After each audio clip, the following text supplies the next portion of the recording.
Sixx Sense with Nikki Sixx. It's Jen and Nikki Sixx. It's Sixx Sense. Hi, Lars. Hello. How are you? Hello.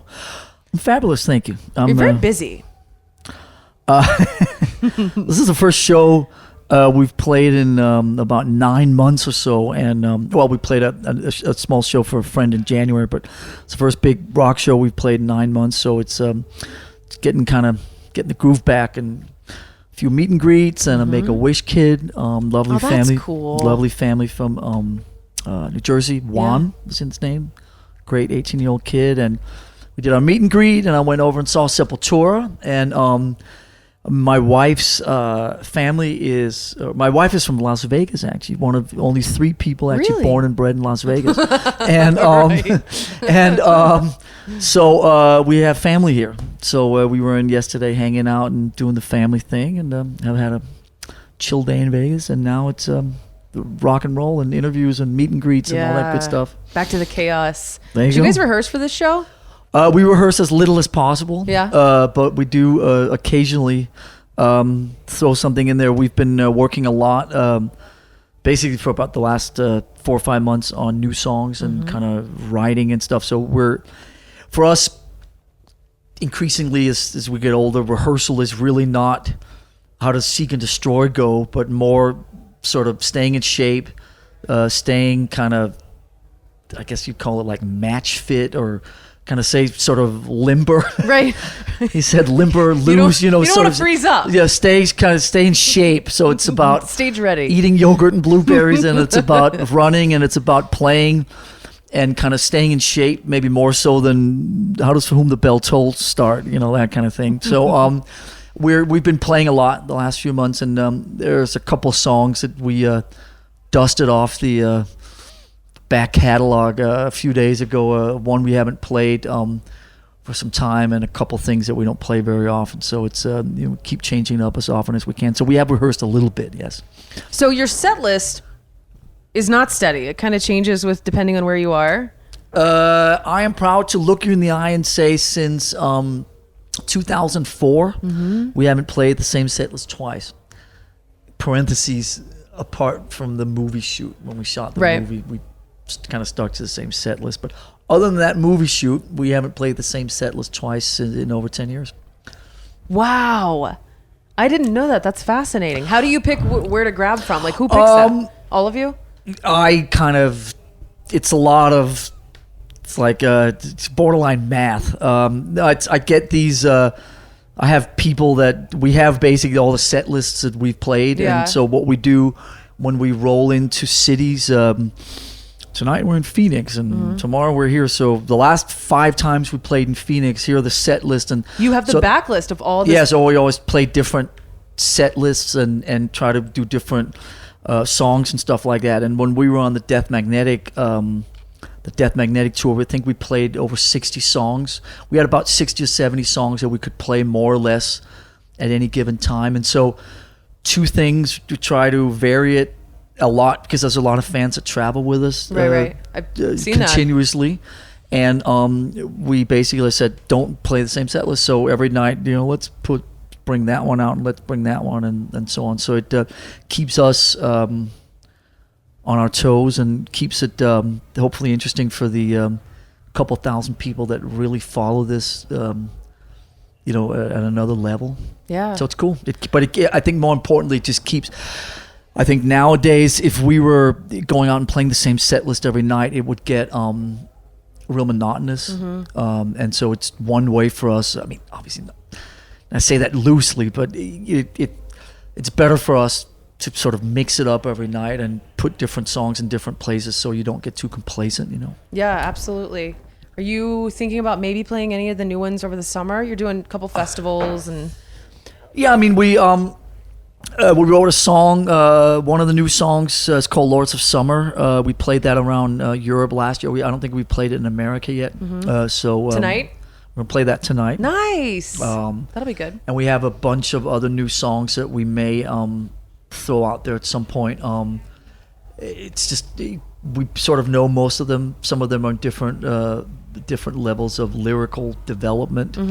But James can always just hum along, na na na na na. If there are no words, we'll keep throwing them out there, and we're sort of tinkering with the recording and getting some sounds and busy away up there in Northern California. For this new album, are you guys coming together all at once? Are you sending in parts? Are you communicating all the time via computer and email? Yeah, right.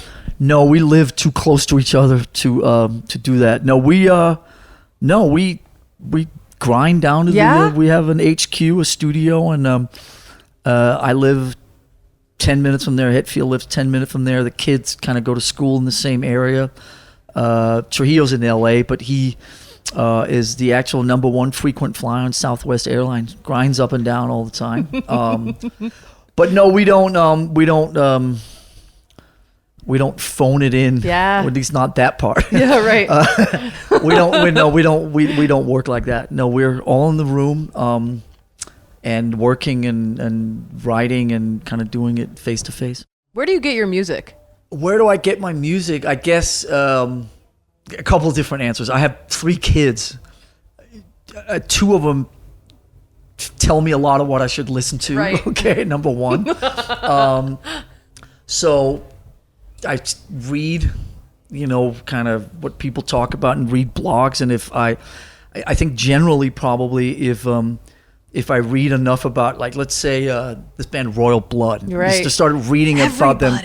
I started reading about them like a year and a half ago. It's like, okay, well, I better check them out. Well, guess who beat me to the punch was my 15-year-old at the time. So he's blasting Royal Blood. They don't even have a record out yet. They've got like 1 single or something. I want, that's really cool. So I listen to what they listen to. They, hijack the stereo in the car in the morning. I read, the Enemy blogs or, rollingstone.com or Pitchfork or some of that stuff. Just kind of follow, I guess, to the best of my ability. I guess YouTube. I have like 9 iPod classics with my entire libraries. But actually the other day I went to see AC/DC at Coachella, which was awesome. And Stevie Young, who took Malcolm's place, was in a band called Starfighters.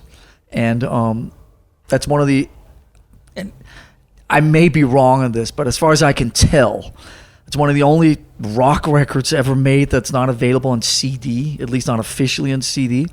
So I found the record down in my vault, and I took it down to our HQ, and an hour later I walked out with it on a CD, because we have one of those newfangled things that can make a CD out of a record.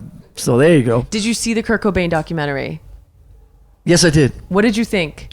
I thought it was a great piece of filmmaking. I thought it was very unique. Mm-hmm. Never quite seen a film like that. Right. I loved being that close to him, mm-hmm. but I also had issues being that close to him because mm-hmm. it took a little bit of the mystique away. Mm-hmm. And I was kind of sitting there going like, do I really need to see Kurt Cobain in a bathtub? I mean, do you know what I mean? Right. That kind of stuff. And so I'm still, I thought as a film, it was a fantastic, original, very brave piece of filmmaking. And I thought it was very courageous and very sort of, what's the word? I thought it was very daring and very, I applaud the fact that the film is made. Mm-hmm. As a fan of right. Cobain, as a fan of Nirvana, it was almost too much. It was almost like too close.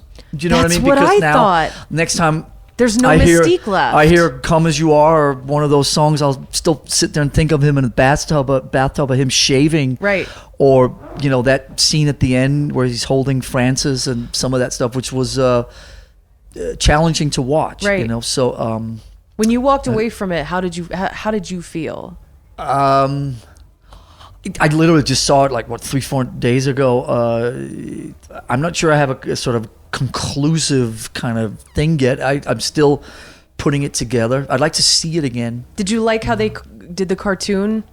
I thought it was like, as a movie, I thought it was really smart. Yeah. And very very well made, and I really admire the direction of it and how it was put together. And like I said, as a documentary, it's very, very cool. I mean, you're not going to get any closer to it, in terms of a biography or, but as a fan, it's like, whoa, that was almost too much, Yeah. So I'm still putting it together, but I thought it was very interesting, and I look forward to seeing it multiple times more. Thanks so much for being on Sixth Sense. We really appreciate it. That's it. You have things to do, I was told. Okay. All right. Well, you listen. come back anytime. I haven't been out of the house much lately, so it's kind of fun.